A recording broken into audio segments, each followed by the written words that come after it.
మన పూర్వీకులు తరతరాలుగా పాటిస్తున్న ఒక పవిత్రమైన సాంప్రదాయం ఏమిటో మీకు తెలుసా? మన ఇంట్లో సువాసన వెదజల్లే సాంబ్రాణి పొగను వేయటం. ఇది మన పెద్దల నుంచి ఆనవాయితీగా వస్తున్న ఒక సాంప్రదాయం. ఇలా వేయడం వల్ల కలిగే అద్భుతమైన ప్రయోజనాల గురించి ఈ వీడియోలో మనం తెలుసుకుందాం. సాంబ్రాణి పొగ మన శ్వాసనాళాల్ని శుభ్రపరచటంలో ఎంతో సహాయపడుతుంది. ఇది జలుబు, ముక్కు దిబ్బడ మరియు శ్వాస సంబంధిత సమస్యలకు ఉపశమనాన్ని ఇస్తుంది. సాంబ్రాణి వాసన మన మనస్సును చాలా ప్రశాంతంగా ఉంచుతుంది. సాంబ్రాణి పొగ మానసిక ఒత్తిడిని కూడా తగ్గిస్తుందని ఆరోగ్య నిపుణులు చెబుతున్నారు.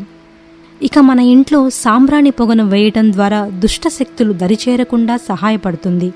ఇది ఇంటి వాస్తు దోషాలను కూడా తగ్గిస్తుందని మన పూర్వీకుల నుండి వస్తున్న నమ్మకం.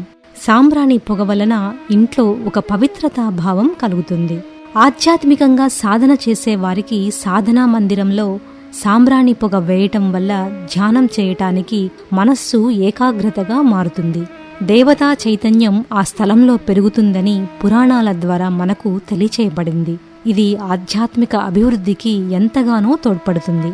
అంతేకాదు, గాలిని కూడా శుద్ధి చేసే శక్తి ఈ సాంబ్రాణికి ఉందని మన వేదాలు కూడా చెబుతున్నాయి. కనుక ఇంట్లో ప్రతిరోజు కనీసం ఒక్కసారి అయినా సాంబ్రాణి పొగ వేయండి. ఈ చిన్న అలవాటు వల్ల మనం ఆరోగ్యాన్ని, ఆధ్యాత్మిక శుద్ధిని పొంది ఆనందంగా జీవించవచ్చు. ఇలాంటి విషయాల గురించి మీరు మరింతగా తెలుసుకోవాలంటే మన ఛానల్ని ఇప్పుడే సబ్స్క్రైబ్ చేసుకోండి. ఈ వీడియోను లైక్ చేసి మీ మిత్రులతో షేర్ చేసుకోండి. మరో మంచి వీడియోతో మళ్ళీ కలుద్దాం. నమస్తే.